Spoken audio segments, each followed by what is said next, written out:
The hard way. Inasmuch as no one is going to save us, to the extent that no one is going magically to enlighten us, the path we are discussing is called the hard way. This path does not conform to our expectation that involvement with the Buddhist teaching will be gentle, peaceful, pleasant, compassionate. It is the hard way, a simple meeting of two minds. If you open your mind, if you are willing to meet, then the teacher opens his mind as well. It is not a question of magic. The condition of openness is a mutual creation. Generally, when we speak of freedom or liberation or spiritual understanding, we think that to attain these things, we need do nothing at all, that someone else will take care of us. You're all right, don't worry, don't cry, you're going to be all right, I'll take care of you. We tend to think that all we have to do is make a commitment to the organisation, pay our initiation fee, sign the register, and then follow the instructions given us. I am firmly convinced that your organisation is valid. It answers all my questions. You may program me in any way. If you want to put me into difficult situations, do so. I leave everything to you. This attitude supplies the comfort of having to do nothing but follow orders. Everything is left to the other person to instruct you and relieve you of your shortcomings. But to our surprise, things do not work that way. The idea that we do not have to do anything on our own is extremely wishful thinking. It takes tremendous effort to work one's way through the difficulties of the path and actually get into the situations of life thoroughly and properly. So the whole point of the hard way seems to be that some individual effort must be made by the student to acknowledge himself, to go through the process of unmasking. One must be willing to stand alone, which is difficult. This is not to say that the point of the hard way is that we must be heroic.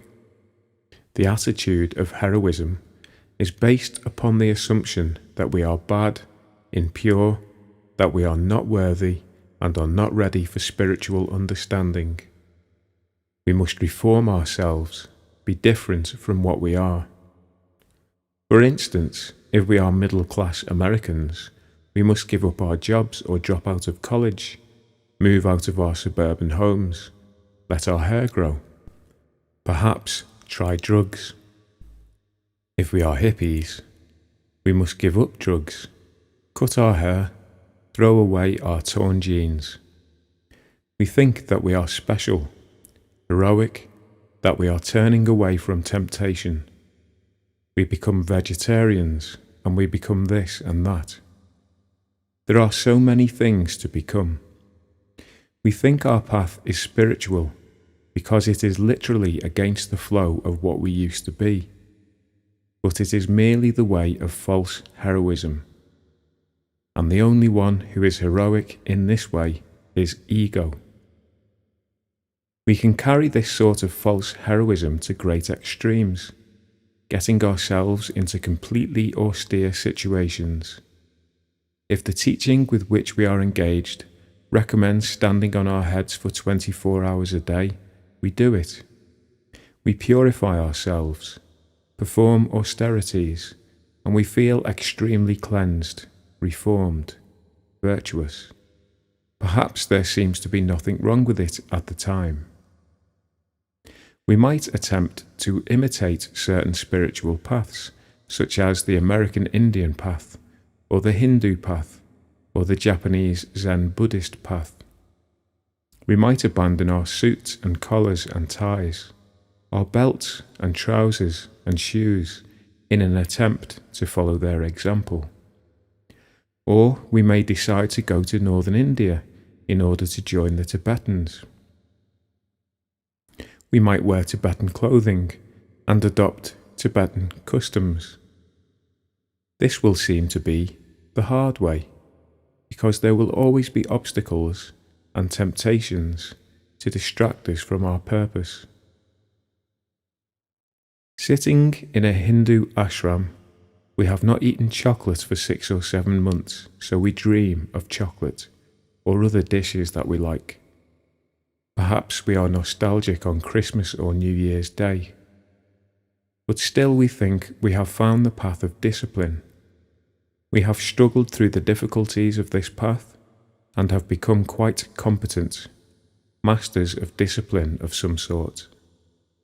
We expect the magic and wisdom of our training and practice to bring us into the right state of mind. Sometimes we think we have achieved our goal. Perhaps we are completely high or absorbed for a period of 6 or 7 months. Later, our ecstasy disappears. And so it goes, on and on and off. How are we going to deal with this situation? We may be able to stay high or blissful for a very long time, but then we have to come back or come down or return to normal. I am not saying that foreign or disciplinary traditions are not applicable to the spiritual path. Rather, I am saying that we have the notion that there must be some kind of medicine or magic potion to help us attain the right state of mind. This seems to be coming at the problem backwards. We hope that by manipulating matter, the physical world, we can achieve wisdom and understanding. We may even expect expert scientists to do it for us. They might put us into a hospital, administer the correct drugs, and lift us into a high state of consciousness. But I think, unfortunately, that this is impossible. We cannot escape what we are. We carry it all with us, all the time. So, the point we come back to is that some kind of real gift or sacrifice is needed if we are to open ourselves completely. This gift may take any form, but in order for it to be meaningful, it must entail giving up our hope of getting something in return. It does not matter how many titles we have, nor how many suits of exotic clothes we have worn through, nor how many philosophies, commitments, and sacramental ceremonies we have participated in. We must give up our ambition to get something in return for our gift. That is the really hard way. We may have had a wonderful time touring around Japan. We may have enjoyed Japanese culture, beautiful Zen temples, magnificent works of art. And not only did we find these experiences beautiful, but they said something to us as well. This culture is the creation of a whole lifestyle completely different from that of the Western world, and these creations spoke to us. But to what extent does the exquisiteness of culture and images, the beauty of the external forms, really shake us, deal with us? We do not know. We merely want to savour our beautiful memories. We do not want to question our experiences too closely. It is a sensitive area. Or perhaps a certain guru has initiated us in a very moving, extremely meaningful ceremony. That ceremony was real and direct and beautiful, but how much of the experience are we willing to question? It is private, too sensitive to question. We would rather hoard and preserve the flavour and beauty of the experience so that, when bad times come, when we are depressed and down, we can bring that memory to mind in order to comfort ourselves, to tell ourselves that we have actually done something worthwhile, that yes, we are on the path. This does not seem to be the hard way at all. On the contrary, it would seem that we have been collecting rather than giving. If we reconsider our spiritual shopping, can we remember an occasion when we gave something completely and properly, opened ourselves, and gave everything? Have we ever unmasked, stripping out of our suit of armour and our shirt and skin and flesh and veins, right down to the heart? Have we rarely experienced the process of stripping and opening and giving? This is the fundamental question. We must rarely surrender, give something up in a very painful way.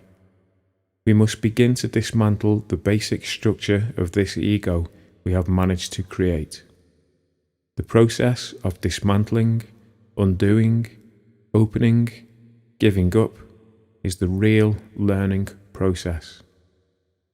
How much of this ingrown toenail situation have we decided to give up? Most likely, we have not managed to give up anything at all. We have only collected, built, adding layer upon layer, so the prospect of the hard way is very threatening.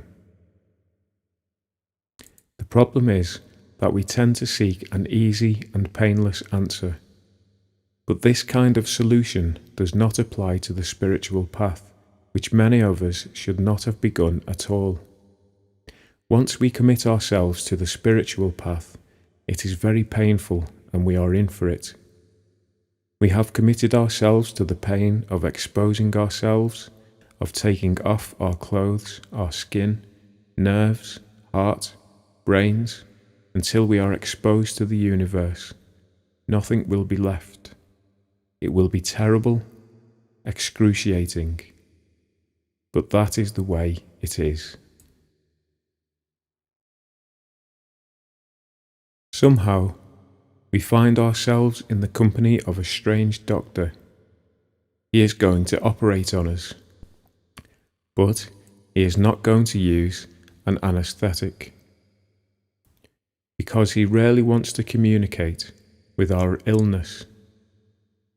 He is not going to allow us to put on our facade of spirituality, psychological sophistication, false psychological illness, or any other disguise. We wish we had never met him. We wish we understood how to anesthetize ourselves. But now we are in for it. There is no way out. Not because he is so powerful. We could tell him goodbye in a minute and leave. But we have exposed so much to this physician, and if we have to do it all over again, it will be very painful. We do not want to have to do it again. So now we have to go all the way.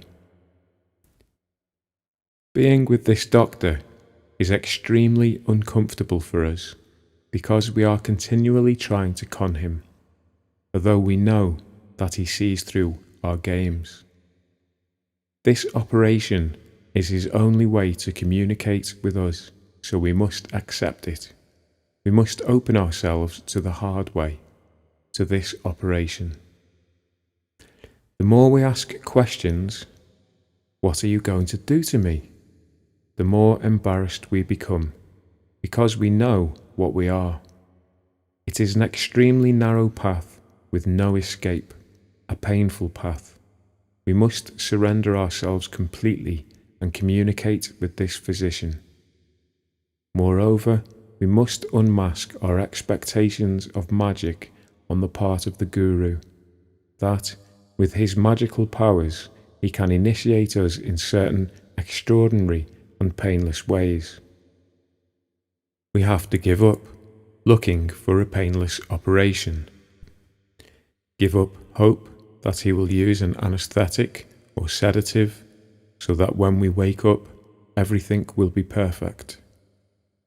We must be willing to communicate in a completely open and direct way with our spiritual friend and with our life, without any hidden corners. It is difficult and painful, the hard way.